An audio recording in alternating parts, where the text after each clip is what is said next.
After the governor of Texas sent busloads of illegal aliens to New York City, now tenants and advocates want to give those illegals free Section 8 housing vouchers.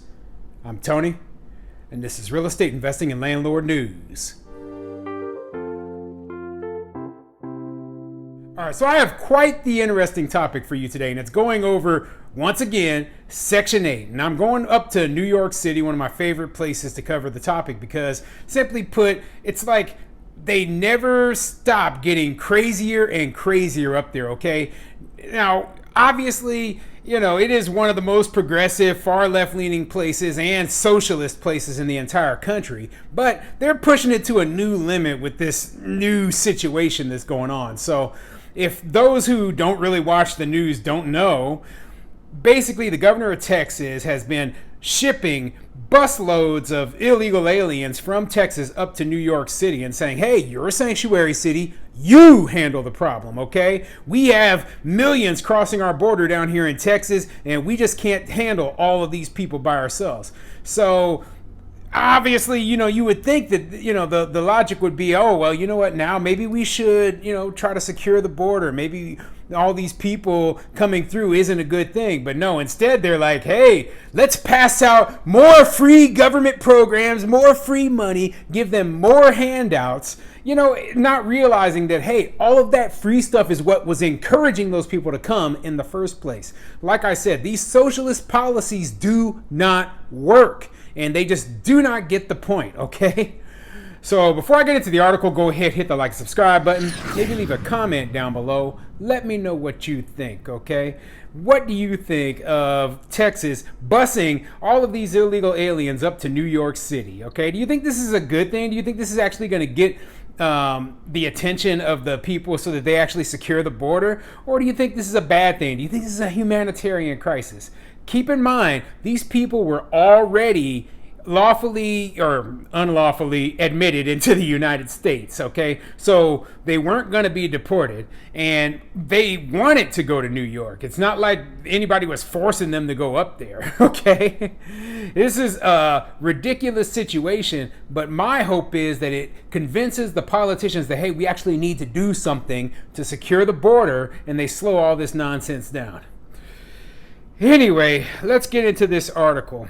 It's coming from nycaribnews.com, and it says, New York City, rental assistance to include undocumented. Bad idea. But let's get into the article and see what it says. Homeless and housing advocates argued at a rally Tuesday on the steps of City Hall that the city's housing voucher rental assistance program should be changed to give undocumented immigrants access to aid.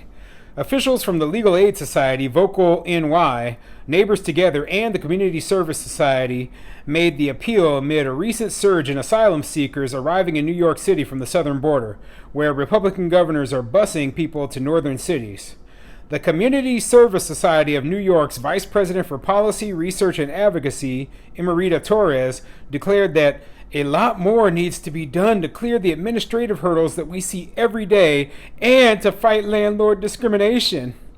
These advocates, the reason that they are pushing for these programs is because they don't have to pay for them, okay? They think that, hey, well, this magical money pile in the middle of nowhere is going to pay for everything. It's the same flaw that all socialists have. They think that someone else is going to pay for all this stuff. As soon as you start taking money out of their pockets, maybe they would start understanding what's going on. So this is what my suggestion is for any of these socialists who believe this is a big problem, right?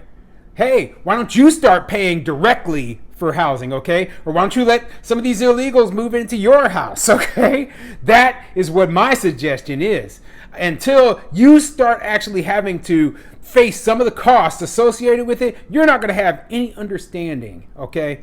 So when you have people shipped up from the border and you're suggesting that, hey, the government, what do you think? Who do you think funds the government? Where do you think that money comes from? Do you think it's just magically appears? No. The people themselves have to pay. And when we have 2 million illegal aliens crossing the border of the United States in the last year alone, that is a lot of money that we have to pull out of our pockets to pay for people from some other country who've never contributed a dime to this country. That is why I have an issue with this whole illegal immigration thing. Now, I did a poll before, right? And in my poll, I asked landlords specifically, hey, would you rent an apartment or a unit or a house that you own to an illegal alien, right? And the grand majority of the landlords who responded said no, they wouldn't. And, in the comments, they said, hey, we can't do tenant screening on somebody from another country. We can't verify their income. We can't, these people, they could just disappear on us at any point in time.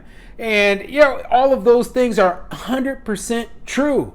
And I personally wouldn't rent to an illegal alien either for the exact same reasons. Plus, we already know that they have no concern whatsoever for our laws. So what do you think they're going to follow the lease? You're out of your mind if you think that's true. So yeah, I mean, the grand majority of landlords don't want to have to deal with this. And at the same time, they're telling us, hey, we're going to take this tax money from you. We're going to take your money from you through taxes, right? And we're going to pay so these people have somewhere to live. No, that's stupid. Mayor Eric Adams warned last month that the city's already overburdened shelter system is buckling under the weight of the thousands of asylum seekers it is taking in. He urged the federal government for funding to help ease the financial strain. However, other demonstration attendees believe that putting asylum seekers in the shelter system is not economical at a time when City Hall is trying to cut costs as a possible recession looms. As the director of the Legal Aid Society's Civil Law Reform Division, Judith Goldiner remarked, "It's just crazy for us as a city to keep on paying an exorbitant amount to keep them in shelter." Really? Wow. It seems like that's a no-brainer, No-brainer. We don't need to be paying for foreign nationals to come to our country illegally and live. Okay? That's a no-brainer. The organizations, and see, they come up with the wrong solution. Instead of saying, hey, maybe we should just, send these people back to where they're from, they come up with this solution. Let me continue. The organizations are requesting that the City Family Homelessness and Eviction Protection Supplements Program, also known as City FHEPS, be modified. This program aids individuals and families who are residing in homeless shelters or who are on the verge of becoming homeless in locating and maintaining long-term housing through rental assistance. And there we go, okay? So right there, they're saying, hey, we need to modify this program and give these people Section 8 vouchers. So what? Basically, you're saying that you want these people to be dependent upon the government forever.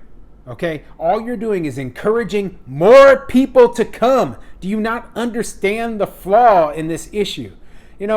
I understand that, hey, you have sympathy for these people, but the best thing for them is not to basically get them, stuck on the government dole for the rest of eternity. Because that's exactly what's going to happen. They're going to move here. Oh, we need food stamps. I need $1,000 a month in food stamps. I need you to pay rent for my luxury apartment like they were for that one Section 8 tenant up in D.C. that I covered in a video a few days back. $3,800 a month for a luxury apartment for some tenant. I need we need health insurance. You should be paying all our medical costs. My kids, they've never even been to a doctor before, but now, they need braces, we got to, we get LASIK eye surgery, weight loss surgery. Let's put them all on Medicaid, next thing you know, we need direct cash payment too. You should be paying for us. Don't you feel bad for us? I mean, we were poor in our country and you're rich, right? You're all Americans. And, the socialists, what they believe is, that's cool. The government will pay for it. But, they don't understand because they don't have to pay for anything directly. They believe that, hey, the government has infinite money, or maybe that the rich bad guys will pay for it. Those rich landlords, will take the money out of their pockets and then put it in, rob from the rich, give to the poor, not realizing that, hey, that is not a way that a society can run. There is no motivation for people to work. There's no motivation for people to, improve their personal situation. And there is disinvestment. Eventually, what's going to happen is the wealthy people are going to flee. And that is what I see happening. I see wealthy people saying, hey, if we are all our tax, we're being taxed to death, we're being treated like garbage, we're going to go where we are treated better. That's what Andrew Henderson says on The Nomad Capitalist. Go where you are treated best, okay? And if that means leaving the city, leaving the state, or even leaving the country, don't believe for 1 second that the really wealthy people aren't going to do that.